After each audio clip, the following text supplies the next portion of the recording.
Hello दोस्तों, मैं Arun sir grade up competitive class से बोल रहा हूँ। और आज मैं आप लोग के बीच में करेंट अफेयर लेकर आया हूँ दोस्तों। और आज 10 मोस्ट इम्पोर्टेंट करेंट अफेयर लेकर आया हूँ मैं। तो बीच में दोस्तों आप लोग के बताते जा रहे हैं। दोस्तों आप लोग को बताते हैं एक बार फिर से कि मैं जितने हमारे जो वीडियो देखेंगे वो शुरू से अंत तक देखेंगे दोस्तों, तब आपको मज़ा आएगा करेंट अफेयर का। कि करेंट अफेयर में क्या दम होता है जो आपको परीक्षा में एक प्लस पॉइंट ला देगा दोस्तों। तो ध्यान से देखेंगे पहला सवाल क्या बोल रहा है। पहला सवाल है कि हाल ही में केंद्रीय सत्कर्ता आयुक्त किसे बनाया गया दोस्तों। ये सवाल है, हाल ही में केंद्रीय सत्कर्ता आयुक्त किसे बनाया गया है। तो आपका ऑप्शन नंबर ए में संजय कोठारी, बी में आपका शरद पवार, सी में अमरीश कोठारी, डी में रोशन कोठारी दोस्तों। तो आंसर देंगे क्या होगा इसका। तो दोस्तों इसका आंसर क्या होगा, संजय कोठारी। क्या होगा, संजय कोठारी। ये आपको बनाया गया, हाल ही में केंद्रीय सत्कर्ता आयुक्त बनाया गया है दोस्तों। दोस्तों ये आपका जो इसके पहले ये हमारे जो राष्ट्रपति हैं, राष्ट्रपति राष्ट्रपति के सचिव थे, राष्ट्रपति के सचिव थे कौन, संजय कोठारी।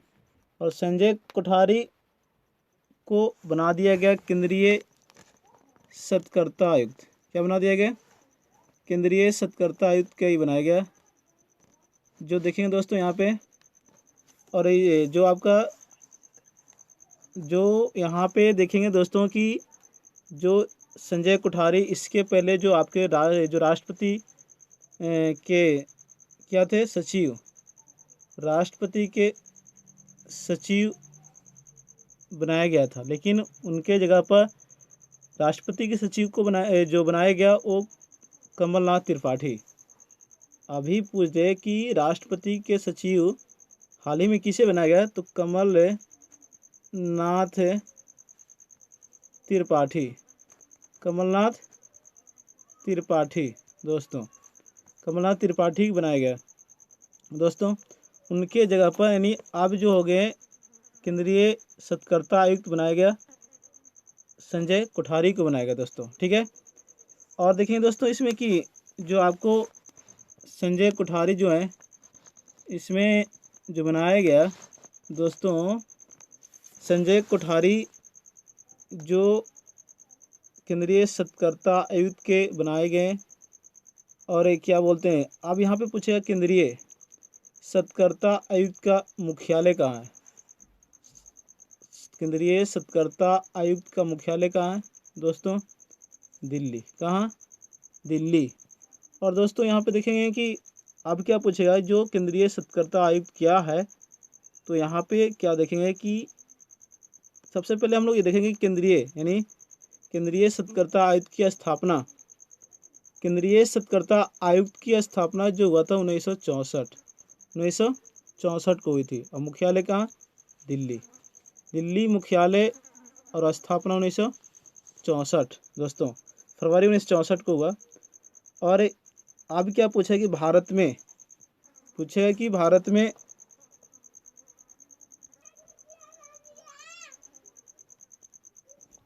हाँ दोस्तों यहाँ पे देखेंगे कि जो आपको बताया जा रहा था कि क्या पूछेगा सवाल, केंद्रीय सत्कर्ता आयुक्त के बारे में क्या पूछेगा दोस्तों। पूछेगा कि भारत में, पूछेगा कि भारत में भ्रष्टाचार रोधी सर्वोच्च निकाय कौन सी है। पूछेगा कि भारत में पूछेगा दोस्तों, भारत में जो है भ्रष्टाचार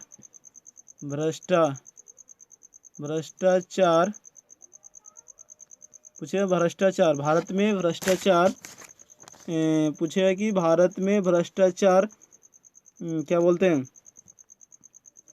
भारत में भ्रष्टाचार पर निगरानी रखने वाली संस्था कौन सी है। तो आपका क्या होगा, केंद्रीय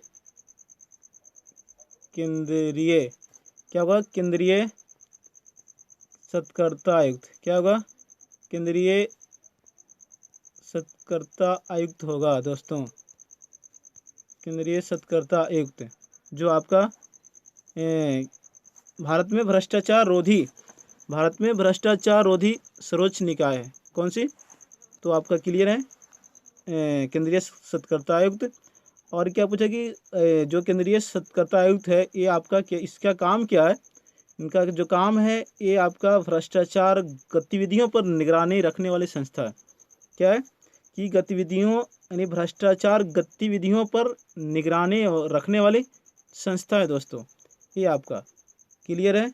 और क्या बोलते हैं, इसकी स्थापना क्लियर हो गई। केंद्रीय सत्कर्ता आयुक्त की स्थापना 1964, मुख्यालय नई दिल्ली, जो बनाया गया किनको? संजय कोठारी को बनाया गया दोस्तों। और क्या बोलते हैं, और ये क्या है, एक बार मैं फिर से रिपीट कर रहा हूँ, एक जो है केंद्रीय सत्कर्ता आयुक्त एक भ्रष्टाचार गतिविधियों पर निगरानी रखने वाली संस्था है, और यह भारत में भ्रष्टाचार रोधी सर्वोच्च निकाय है। ये आपका केंद्रीय सत्कर्ता आयुक्त है। ठीक है, अब चलेंगे नेक्स्ट क्वेश्चन। आप चलेंगे दूसरा नंबर। हाँ दोस्तों, दूसरा नंबर क्या बोल रहा है? दूसरा नंबर बोल रहा है दोस्तों कि हाल ही में किस राज्य सरकार द्वारा, दोस्तों दूसरा सवाल है कि हाल ही में किस राज्य सरकार द्वारा खोंगजोम दिवस मनाया गया? ये सवाल है, हाल ही में किस राज्य सरकार द्वारा खोंगजोम दिवस मनाया गया? तो ऑप्शन नंबर 1 है बिहार, बी में असम, सी में मणिपुर और डी में उड़ीसा। ये दोस्तों आपका है, हाल ही में किस राज्य सरकार द्वारा जो खोंगजोम दिवस जो मनाया गया है वो किस राज्य में मनाया गया? तो आंसर आपका क्लियर है, मणिपुर का आंसर होगा दोस्तों, मणिपुर होगा। ये दोस्तों कहाँ होगा? मणिपुर आपको होगा दोस्तों। और देखेंगे यहाँ पे कि आप देखेंगे कि जो खोंगजोम दिवस जो मनाया जाता है, कारण क्या है? आपका खोंगजोम दिवस जो मनाया जाता है उसका कारण क्या है दोस्तों? देखेंगे इसका कारण क्या है कि आपका जो है कि 1891 में क्या हुआ? 1891 ईस्वी में एंग्लो मणिपुरी, क्या नाम है? एंग्लो मणिपुरी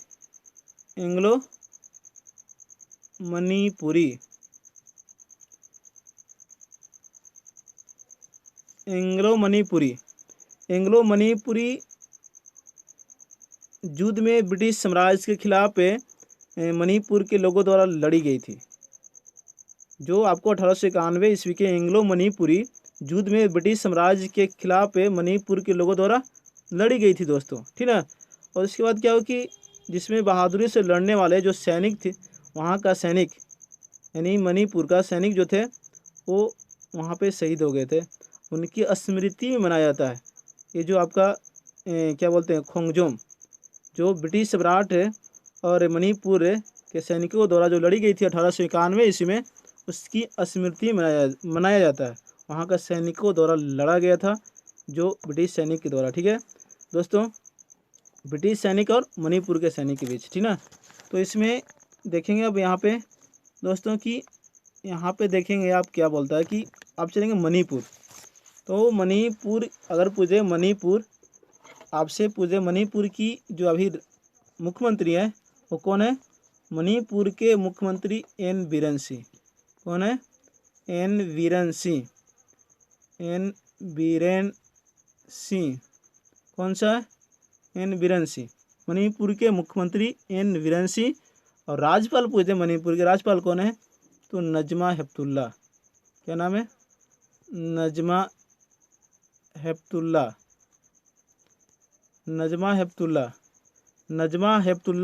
आपका मणिपुर के राज्यपाल हैं। और देखेंगे यहाँ पे कि एक और इम्पोर्टेंट पूछता है मणिपुर के बारे में कि मणिपुर में कौन सी झील है? लोकटक झील। कौन सी झील है? लोकटक झील मणिपुर में है। जो मणिपुर उत्तर पूर्व भारत का सबसे बड़ा झील लोकटक झील। उत्तरी पूर्वी भारत का सबसे बड़ी झील पूछ दे कि उत्तरी पूर्वी भारत का सबसे बड़ी झील कौन सी होगा दोस्तों? तो आपका आंसर होगा लोकटक झील। उत्तरी पूर्वी अगर पूछते जो है भारत का सबसे बड़ी झील कौन सी है? लोकटक झील, जो मणिपुर में स्थित है। दोस्तों अब क्या पूछेगा दोस्तों यहाँ पे कि मणिपुर की खासियत पूछा कि जो आपको केबुल लमजाओ, केबुल क्या नाम है? केबुल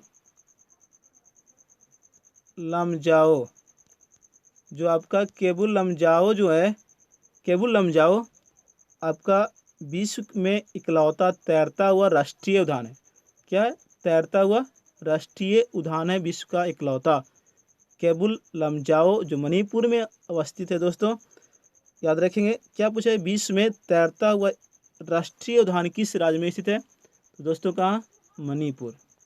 कहाँ में दोस्तों? मणिपुर। विश्व का तैरता हुआ राष्ट्रीय उद्यान मणिपुर, केबुल लमजाओ। लोकटक झील किस राज्य में? मणिपुर। इस तरह ऐसे याद रखें दोस्तों। और क्या पूछेगा आपको कि इस तरह ऐसे याद रखेंगे दोस्तों। और नेक्स्ट चलेंगे तीसरा नंबर सवाल। तीसरा नंबर क्या पूछेगा दोस्तों? तीसरा नंबर सवाल क्या है कि अंतर्राष्ट्रीय प्रतिनिधि दिवस कब मनाया जाता है? ये सवाल है। अंतर्राष्ट्रीय प्रतिनिधि दिवस मनाया जाता है कब? ये सवाल आपका। तो अंतर्राष्ट्रीय प्रतिनिधि दिवस जो मनाया जाता है दोस्तों, वो मनाया जाता है आपका अंतर्राष्ट्रीय प्रतिनिधि दिवस जो मनाया जाता है वो 25 अप्रैल को मनाया जाता है दोस्तों। 21 अप्रैल को अंतर्राष्ट्रीय प्रतिनिधि दिवस मनाया जाता है। आप देखेंगे 24 अप्रैल तो क्लियर है, पंचायती राज दिवस। 21 अप्रैल सिविल सेवा दिवस दोस्तों। और अंतर्राष्ट्रीय जो प्रतिनिधि दिवस जो मनाया जाता है वो संयुक्त राष्ट्र में जो आपका सदस्य देश हैं उनके प्रतिनिधियों की भूमिका के बारे में जागरूकता बढ़ाने के लिए मनाया जाता है अंतर्राष्ट्रीय प्रतिनिधि दिवस। अंतर्राष्ट्रीय प्रतिनिधि दिवस आपको मालूम है कि क्या बोलते हैं, आपको मालूम होगा दोस्तों कि संयुक्त राष्ट्र यानी यूएनओ में देश पूछे कितने सदस्य देश हैं? 193। कितना? 193। उसमें जितने सदस्य देश हैं, जितने राष्ट्र देश हैं, उनके जो है ना, उनके प्रतिनिधि की जो भूमिका के बारे में जागरूकता बढ़ाने के लिए मनाया जाता है अंतर्राष्ट्रीय प्रतिनिधि दिवस। और संयुक्त राष्ट्र संघ में पूछेगा कितने सदस्य देश हैं? 193। और 193वां पूछेगा, 193वां देश कौन सा? तो दक्षिणी सूडान। कौन सा? दक्षिणी सूडान होगा 193वां। और दोस्तों यूएनओ के जो अभी महासचिव हैं, यूएनओ के महासचिव एंटोनियो गुटेरस। कौन सा? Antonio Guterres. अभी दोस्तों एंटोनियो गुटेरस संयुक्त राष्ट्र संघ के महासचिव हैं। अब यहाँ पे एक सवाल बनेगा दोस्तों कि यूएनओ की स्थापना कब हुई थी, यानी संयुक्त राष्ट्र संघ की स्थापना कब हुई थी? तो 24 अक्टूबर 1945। 24 अक्टूबर 1945 दोस्तों, 24 अक्टूबर 1945 की स्थापना हुई थी संयुक्त राष्ट्र संघ की दोस्तों। अब यहाँ पे देखेंगे कि अब क्या सवाल पूछेगा कि यूएनओ का मुख्यालय कहाँ है? यूएनओ का मुख्यालय न्यूयॉर्क। कहाँ पे है? न्यूयॉर्क। जो अभी न्यूयॉर्क है, अभी क्या है? न्यूयॉर्क है। जो अभी वहाँ पे न्यूयॉर्क में कोरोना वायरस जो तहलका मचा कर रखा है वहाँ पे दोस्तों। अब यहाँ पे देखेंगे कि यूएनओ की स्थापना क्लियर हो गई 24 अक्टूबर 1945, मुख्यालय न्यूयॉर्क। अब न्यूयॉर्क पूछे किस नदी किनारे? दोस्त आपसे ये भी सवाल पूछेगा, न्यूयॉर्क किस नदी किनारे? तो हडसन। कौन सी नदी किनारे? हडसन नदी किनारे न्यूयॉर्क। अब क्या पूछा दोस्तों? इसी पे देखिए टॉप क्वेश्चन पर क्वेश्चन बनते जाएगा दोस्तों। अब पूछेगा दोस्तों आपका क्या पूछेगा कि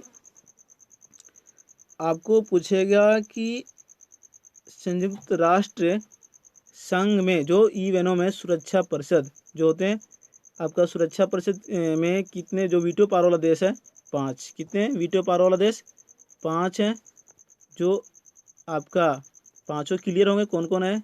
इसका भी ट्रिक है। पांचों विरूफाचिया, ब्रिटेन, रूस, फ्रांस, चीन, अमेरिका, जो आपका जो 5 से 10 देश हैं, इसमें आपका ट्रिक बता देते हैं अभी कौन सा ट्रिक है। अगर पूछ दे कि संयुक्त राष्ट्र में जो वीटो पावर वाला देश जो आपका वीटो पावर वाला जो आपका देश है वो आपका कौन सा 5 देश है। कौन कितने 5 देश हैं वो आपका दोस्तों क्या बोलते हैं कि विरूफाचिया ट्रिक है। वीरू कौन सी है, विरूफाचिया,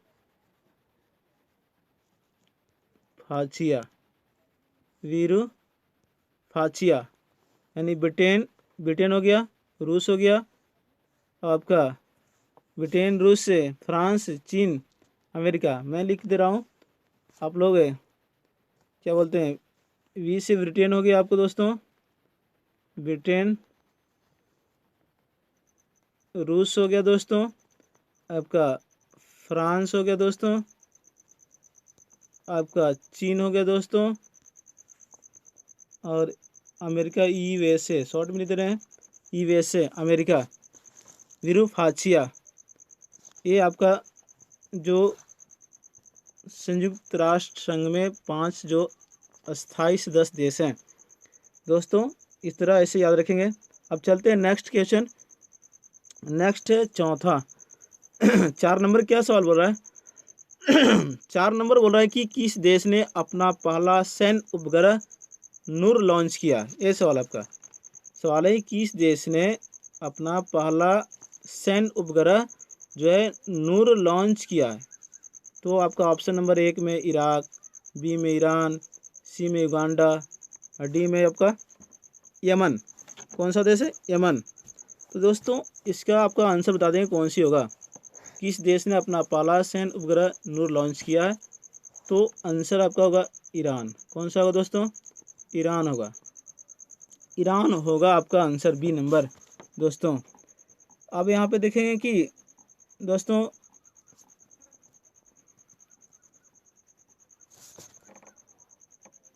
बी नंबर हो गया आपका दोस्तों,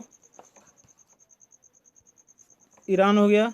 आप देखेंगे यहाँ पे कि चलते हैं थोड़ा सा, आप पूछे इराक की राजधानी कहाँ है। इराक की राजधानी पूछ दे आपसे, इराक की राजधानी बगदाद। कहाँ होगा दोस्तों, बगदाद। इराक की राजधानी कहाँ होगा, बगदाद। और ईरान की राजधानी पूछ दे, ईरान की राजधानी तेहरान। कहाँ दोस्तों, तेहरान। और युगांडा की राजधानी कंपाला।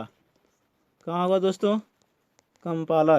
युगांडा की जो आपकी जो होगा वो कंपाला होगा। और दोस्तों यमन ने की राजधानी साना। कहाँ होगा दोस्तों, यमन की राजधानी साना। आप देखेंगे यहाँ पे दोस्तों कि इराक, अगर इराक की मुद्रा पूछ दे, इराक की मुद्रा तो होगा दिनार। कहाँ होगा दोस्तों, दिनार। और अगर पूछ दे आपसे कि क्या पूछ दे, ईरान की मुद्रा आपको क्या होगा, ईरान की मुद्रा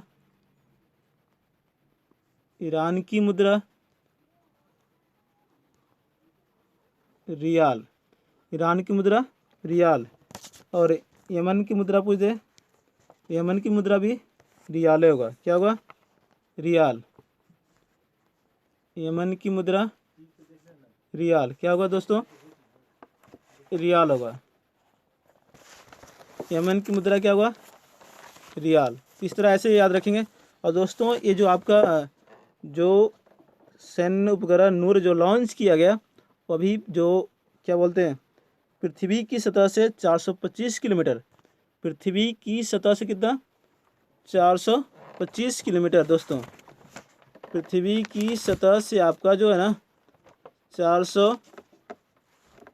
यमन की राजधानी क्लियर है, रियाल, सॉरी यमन की राजधानी साना और मुद्रा क्या यमन के, रियाल दोस्तों। ठीक है, मैंने क्या बोला था अभी, मैंने बोला था पृथ्वी की सतह से जो है 425 किलोमीटर, कितना 425 किलोमीटर ये परिक्रमा कर रहा है। कौन? ये नूर लॉन्च, जो नूर उपग्रह लॉन्च किया दोस्तों। तो इस तरह याद रखेंगे। ऐसे आपका क्या बोलते हैं दोस्तों कि युगांडा की राजधानी क्लियर है, युगांडा की राजधानी कंपाला। और क्या बोलते हैं, अगर क्या बोलते हैं, युगांडा की राजधानी क्या हुआ? कंपाला दोस्तों। इधर ऐसे याद रखेंगे। नेक्स्ट चलते हैं। नेक्स्ट सवाल आपका क्या है? नेक्स्ट आपका है कि विश्व मलेरिया दिवस क्या है? विश्व मलेरिया दिवस। विश्व मलेरिया दिवस कब मनाया जाता है दोस्तों? तो विश्व मलेरिया दिवस आपको जो मनाया जाता है वो 25 अप्रैल को मनाया जाता है दोस्तों। कब मनाया जाता है? 25 अप्रैल को। कब मनाया जाता है? 25 अप्रैल को विश्व मलेरिया दिवस मनाया जाता है दोस्तों। आप देखेंगे कि विश्व मलेरिया, पहले अफ्रीका मलेरिया दिवस मनाया था। अफ्रीका मलेरिया दिवस मनाया जाता था पहले, लेकिन WHO ने उनका नाम चेंज करके विश्व मलेरिया विश्व जो पहले मनाया था अफ्रीका मलेरिया दिवस जो मनाया जाता था उसको चेंज करके विश्व मलेरिया दिवस कर दिया। पूरे देश में मलेरिया से मुक्त होने के लिए WHO ने एक मतलब अफ्रीका को चेंज करके विश्व कर दिया वहाँ पे दोस्तों।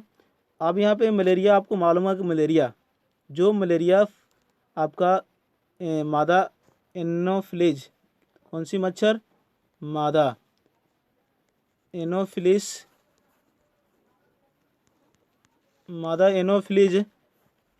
के मच्छर के काटने से होता है मलेरिया।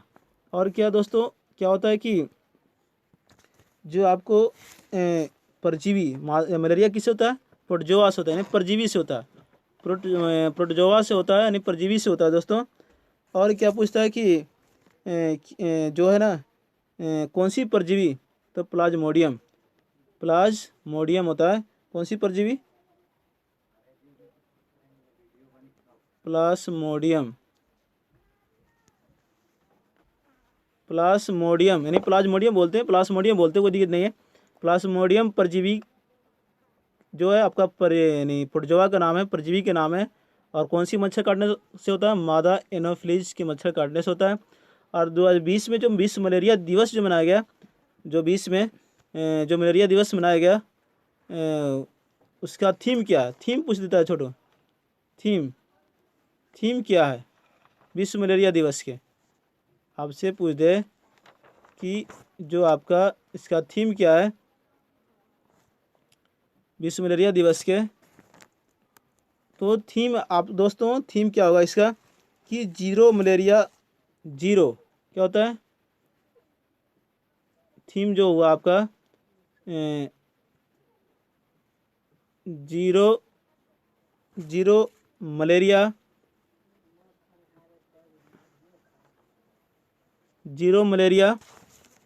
स्टार्ट्स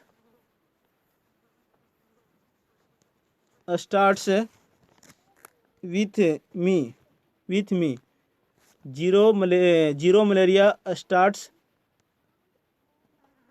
विथ मी, ये आपका थीम है विश्व मलेरिया दिवस 2020 का। अगर परीक्षा में पूछ दे कि विश्व मलेरिया दिवस 2020 का थीम क्या है, तो zero malaria starts with me, ऐसे याद रखेंगे। 25 अप्रैल को मनाया जाता है विश्व मलेरिया दिवस। ठीक है दोस्तों, क्लियर है? चलते हैं नेक्स्ट। आपका नेक्स्ट सवाल है 6 नंबर की राष्ट्रीय पंचायती राज दिवस।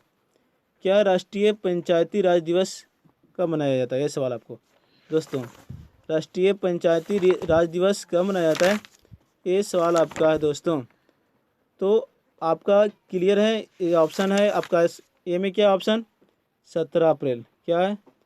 बी में 24 अप्रैल, सी में 15 अप्रैल, और आपका डी में क्या है? 21 अप्रैल। क्या है डी में आपका दोस्तों?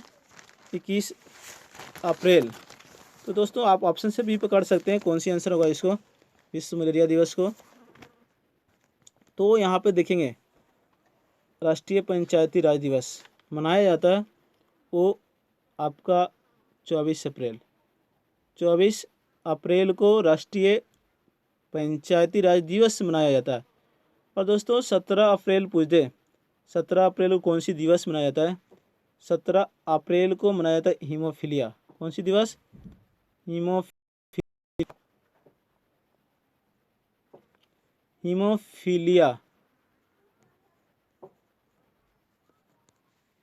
हीमोफीलिया दिवस मनाया जाता है 17 अप्रैल को। और 24 अप्रैल के लिए क्लियर है, राष्ट्रीय पंचायती राज दिवस। और क्या पूछते हैं आपका 15 अप्रैल, 15 अप्रैल को विश्व कला दिवस मनाया जाता है दोस्तों। 15 अप्रैल को क्या मनाया जाता है दोस्तों? आपका जो मनाया जाता है 15 अप्रैल को जो मनाया जाता है दोस्तों, 15 अप्रैल को विश्व कला दिवस, विश्व कला दिवस मनाया जाता है। विश्व कला दिवस मनाया जाता है 15 अप्रैल। और 21 अप्रैल सिविल सेवा दिवस, पहले ही बता चुके पहले वीडियो में। 21 अप्रैल को सिविल सेवा दिवस मनाया जाता है। तो दोस्तों इस तरह ऐसे याद रखेंगे।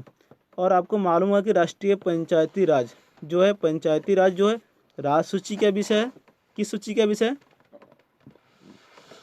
अगर पूछ दे कि पंचायती राज किस सूची के अंतर्गत आता है, तो राज सूची के अंतर्गत आता है। ठीक है दोस्तों। और आपको पंचायती राज पूछेगा किवें संशोधन, तो 73वें संशोधन 1993 जो आपका पंचायती राज से संबंधित है। 73वें संविधान संशोधन 1993 पंचायती राज से।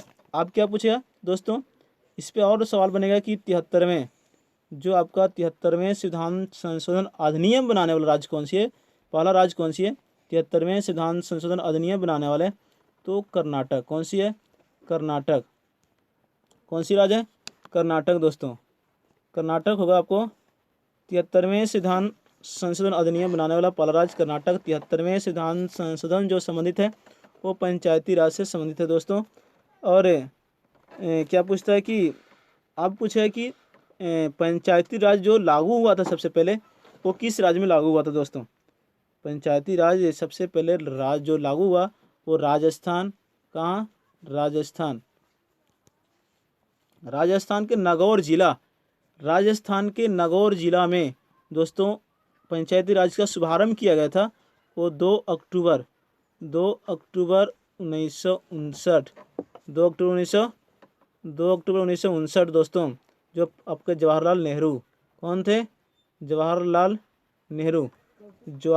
नेहरू उस समय प्रधानमंत्री थे दोस्तों, पहला।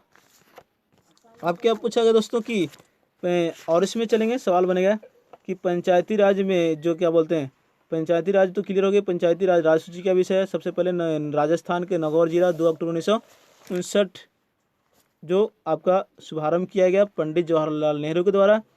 अब पूछे कि दोस्तों कि पंचायती राज में कितने अनुच्छेद हैं? पंचायती राज में कितने अनुच्छेद हैं? पंचायती राज में कुल 16 अनुच्छेद हैं। आपका 16 अनुच्छेद है। पंचायती राज का जो उल्लेख किया 243, कितना? 243 है। पंचायती राज पूछेगा किस अनुच्छेद में मिलता है आपका? कौन सा अनुच्छेद के तहत? 243 पंचायती राज। और आपको पूछेगा अनुसूची, 11वीं अनुसूची पूछेगा। भाग पूछेगा तो 9, भाग कितना? 9। 11वीं अनुसूची, भाग कितना? 9। और क्या पूछा है कि पंचायती राज में क्या बोलते हैं, पंचायती राज तो राज सूची का विषय है दोस्तों। इस तरह ऐसे याद रखेंगे राष्ट्रीय पंचायती राज दिवस दोस्तों। नेक्स्ट चलते हैं सवाल। नेक्स्ट क्या आपका बोल रहा है, किस राज ने आपका है कि किस राज ने सुजलाम सुफलाम जल संचय अभियान को मंजूरी दी है? किस राज्य ने सुजलाम सुफलाम जल संचय अभियान को मंजूरी दी है? ये सवाल आपका दोस्तों। तो दोस्तों ये आपका सवाल जो है, ये ऑप्शन नंबर ए में गुजरात है आपका, बी में उड़ीसा है, सी में दिल्ली है, डी में क्या? मणिपुर। डी में क्या? मणिपुर। तो आपका आंसर क्या होगा बताएंगे दोस्तों जल्दी से। तो इसका आंसर दोस्तों क्या होगा? इसका आंसर आपको होगा गुजरात। क्या होगा दोस्तों? गुजरात होगा। ए नंबर गुजरात होगा आपका, ये क्वेश्चन आंसर होगा दोस्तों। आप यहाँ पे देखेंगे कि गुजरात, अगर पूछते आपसे गुजरात के मुख्यमंत्री कौन है? विजय रूपानी। गुजरात के मुख्यमंत्री कौन है? विजय रूपानी गुजरात के मुख्यमंत्री। और अगर पूछ दे कि आपका पूछ दे कि विजय गुजरात के राज्यपाल कौन है। गुजरात के राज्यपाल कौन है? आचार्य देवव्रत। गुजरात के राज्यपाल पूछे, गुजरात के राज्यपाल पूछ दे कि आचार्य, गुजरात के राज्यपाल क्या पूछेगा? आचार्य देवव्रत। देवव्रत, आचार्य देवव्रत गुजरात के उपराज्यपाल हैं। और अब क्या पूछेगा? अब एक कि उड़ीसा, तो उड़ीसा के जो राज्यपाल हैं वो आपका गणेशी लाल है। और उड़ीसा के राज्यपाल कौन है? गणेशी लाल। गणेशी लाल आपका उड़ीसा के राज्यपाल। उड़ीसा के मुख्यमंत्री नवीन पटनायक। नवीन पटनायक जो 5वीं बार बने हैं गुजरात के, सॉरी ये उड़ीसा के 5वीं बार बनाया गया मुख्यमंत्री नवीन पटनायक हो दोस्तों। अब क्या पूछेगा? दिल्ली के उपराज्यपाल कौन है? दिल्ली के उपराज्यपाल जो अनिल बैजल। कौन है? अनिल बैजल। अनिल बैजल। अनिल बैजल आपका क्या है? गुजरात के, सॉरी दिल्ली के उपराज्यपाल। और दिल्ली के जो मुख्यमंत्री हैं वो आपका जो अभी हैं क्या बोलते हैं? अरविंद केजरीवाल। अरविंद केजरीवाल दिल्ली के मुख्यमंत्री और दिल्ली के उपराज्यपाल अनिल बैजल। और आप क्या पूछे? मणिपुर के राज्यपाल पूछे कि मणिपुर के राज्यपाल कौन सा है? तो नजमा हेपतुल्ला। और मणिपुर के मुख्यमंत्री कौन है? एन बीरेन सिंह। इस तरह दोस्तों ऐसे याद रखेंगे। अब चलेंगे नेक्स्ट 8वां नंबर। 8वां क्या बोल रहा है आपका? 8वां बोल रहा है आपकी, 8वां जो बोल रहा है ना दोस्तों, देखेंगे यहाँ पे 8 नंबर सवाल क्या बोला है? लेबनान की राजधानी कहाँ है? ये सवाल आपका छोटा सवाल है। लेबनान की राजधानी, राजधानी एक पूछता है रेलवे में, राजधानी पूछ देता है, मुद्रा भी पूछ देता है, तो मैंने एक राजधानी भी डाल दिया यहाँ पे। लेबनान की राजधानी कहाँ है दोस्तों? इस तरह ऐसे पूछेगा। तो लेबनान की राजधानी जो आपका कहाँ? बेरूत। क्या हो दोस्तों होगा? बेरूत। सी नंबर आपको होगा लेबनान की राजधानी। आप देखें 4 ऑप्शन ले लेते हैं। साना किसकी राजधानी है? तो यमन की राजधानी कहाँ? यमन की राजधानी साना। यमन की राजधानी साना। आपका कतर दोहा की राजधानी, कतर की राजधानी दोहा। अब तिराना अल्बानिया।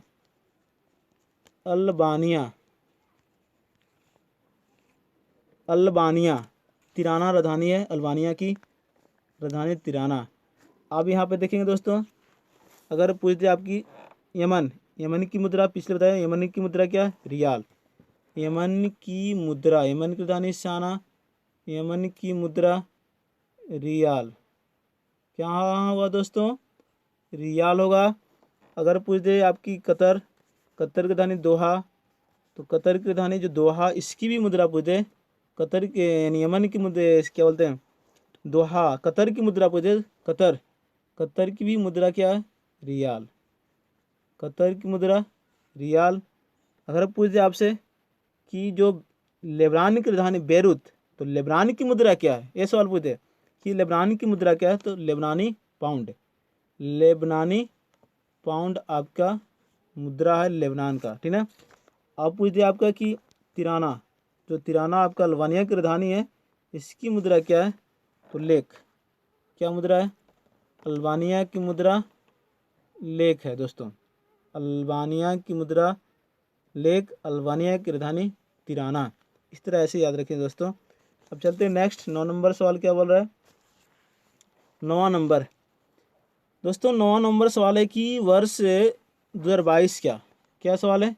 वर्ष 2022 का एशियाई पैरा खेल का आयोजन कहाँ होगा? ये सवाल आपका कि वर्ष 2022 का एशियाई पैरा खेल का आयोजन कहाँ होगा? ऑप्शन नंबर ए में जापान, बी में चीन, और सी में फ्रांस, और डी में भारत। तो आंसर क्या होगा दोस्तों? फटाफट। और दोस्तों आप बीच में क्या बोलते हैं, आप थोड़ा जैसे वीडियो आप खोलेंगे, वीडियो देखेंगे, तो लाइक, सब्सक्राइब और शेयर जरूर करेंगे दोस्तों। ये भूलना नहीं है लाइक और शेयर करने के लिए दोस्तों। तो आपका आंसर बताएंगे इसका क्या आंसर होगा। वर्ष 2022 का एशियाई पैरा खेल का आयोजन कहाँ होगा, ये सवाल था। तो वही नंबर जापान, बी में चीन, सी में फ्रांस, डी में भारत। तो आंसर क्या हुआ दोस्तों, ये आपका आंसर हुआ चीन। क्या आंसर हुआ दोस्तों, चीन होगा। 2022 का एशियाई पैरा ओलंपिक खेल होगा। आप पूछेगा सवाल 2022 का एशियाई खेल होगा उसका शुभंकर क्या है। अगर पूछ दे शुभंकर 2022 का शुभंकर पूछ दे कि शुभंकर का नाम क्या है, तो शुभंकर का नाम है Fei Fei Fei Fei Fei. क्या नाम है, फेई फेई। जो 2022 का एशियाई पैरा खेल होगा उसका शुभंकर का नाम फेई फेई दोस्तों। अब क्या पूछेगा दोस्तों, अब शुभंकर हो गया। अब जो एशियाई खेल होगा पैरा एशियाई खेल 2022 का, वो चीन के कौन सी शहर में होगा। तो चीन के शहर का नाम है दोस्तों, आपका शहर का नाम है दोस्तों, जो चीन में जो खेला जाएगा एशियाई पैरा खेल 2022 का, वो आपका हांगझाऊ हांगझाऊ ये आपका है शहर, हांगझाऊ आपका जो शहर है चीन का। और इसका शुभंकर जो है आपका फेई फेई। क्लियर है, इस तरह ऐसे याद रखेंगे दोस्तों। अब चलेंगे लास्ट 10वां सवाल और लास्ट चलेंगे। क्या बोल रहा है दोस्तों, 10वां क्या बोल रहा है आपका कि 10वां सवाल है कि कौन सी जनजाति पशुपालक है तथा भैंस पालने का काम करती है। मैंने एक जनजाति से सवाल डाल दिया कि कौन सी जनजाति जो पशुपालक भी है और तथा भैंस पालने का भी काम करती है। ये सवाल आपका है कि कौन सी जनजाति पशुपालक है तथा भैंस पालने का काम करती है। तो आपका ऑप्शन नंबर ए में टोडा, बी में मोपा, सी में बार्ली। यहाँ पे देखिए थोड़ा सा बाई मिस्टेक हुआ, बार्ली जो है ना इधर से होगा दोस्तों, बार्ली। और डी में आपका मिकिर। तो कौन सा आंसर होगा दोस्तों, जल्दी से बताएंगे फटाफट। ये आपकी कौन सी जनजाति जो है पशुपालक भी है तथा भैंस पालने का काम करती है, ये सवाल आपका है। तो आंसर क्या होगा दोस्तों, टोडा ये जनजाति है। आप पूछे आपसे कि टोडा किस राज्य की जनजाति है। टोडा अगर राज्य से पूछ जाए आपका, तो टोडा जनजाति जो आपकी जो है तमिलनाडु। कहाँ का है, तमिलनाडु। टोडा जनजाति तमिलनाडु का है। मोपा, अगर मोपा पूछ दे आपका कहाँ से जनजाति किस राज्य की है, अरुणाचल प्रदेश। कहाँ दोस्तों, अरुणाचल प्रदेश। आपसे पूछ दे कि बार्ली कहाँ की जनजाति है, तो महाराष्ट्र का। कहाँ की जनजाति है, महाराष्ट्र। बार्ली जो जनजाति किस राज्य की है, महाराष्ट्र की है। और मिकिर पूछ दे आपसे कहाँ की जनजाति है, तो असम। कहाँ की जनजाति है, असम जनजाति है मिकिर दोस्तों। इस तरह ऐसे याद रखेंगे। और टोडा टोडा बडाका ये सब नीलगिरी की पहाड़ी पर निवास करती है दोस्तों। ये आपका जो अभी बताया मैंने। तो दोस्तों इस तरह याद रखेंगे। आपका जो 10 करेंट अफेयर मैंने बताया अभी, और मैं नेक्स्ट भी जो आपको लेकर आएंगे। और मैं तो शुरू से ही बताते आ रहा हूँ दोस्तों कि करेंट अफेयर पढ़ना ज़रूरी है। करेंट अफेयर नहीं पढ़ेंगे तो आपका परीक्षा जो है ना, परीक्षा में आपका प्लस पॉइंट नहीं होगा। जिस तरह मैथ रीजनिंग जो प्लस पॉइंट होता है परीक्षा में, ठीक उसी तरह करेंट अफेयर भी आपको परीक्षा में प्लस पॉइंट होगा। यानी हर क्षेत्र से आपको दोस्तों मजबूत होना पड़ेगा। GK, GS, math, reasoning, current affair. तो आपका दोस्तों रिजल्ट कभी भी आप बने रहेंगे, कभी भी आपका रिजल्ट होगा, कोई भी एग्ज़ाम हो, एसएससी, रेलवे, एनटीपीसी, आपका मोस्ट है करेंट अफेयर दोस्तों। करेंट अफेयर पढ़ना ज़रूरी है। और दोस्तों हमारे जो है आप क्या बोलते हैं, करेंट अफेयर डेली पढ़ना है, डेली रिवीजन करना करेंट अफेयर। अगर करेंट अफेयर डेली रिवीजन नहीं करते हैं तो बड़ी मुश्किल में पड़ जाएंगे आप लोग दोस्तों। इसलिए क्योंकि करेंट अफेयर है।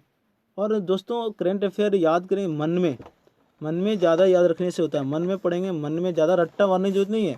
पूरा कस कस के पढ़ने की ज़रूरत नहीं है करेंट अफेयर, बस दोस्तों मन में ही पढ़ेंगे, और मन में पढ़ेंगे तो मन की बात ज़्यादा याद रहता है, बहुत दिन तक याद रहता है दोस्तों। कहा गया कि self study is strong study दोस्तों, और सेल्फ स्टडी करेंगे तो ज़्यादा मजबूत होगा। घर पर भी पढ़ना ज़रूरी है दोस्तों। तो ठीक है, इस तरह दोस्तों आप क्या बोलते हैं, मैंने करेंट अफेयर 10 आज मैंने आपको बताया दोस्तों। तो ठीक है, मैं अगले नेक्स्ट मिलेंगे आपसे दोस्तों। जय हिंद, जय भारत, जय ग्रेड अप क्लासेज, कलम क्रांति जिंदाबाद।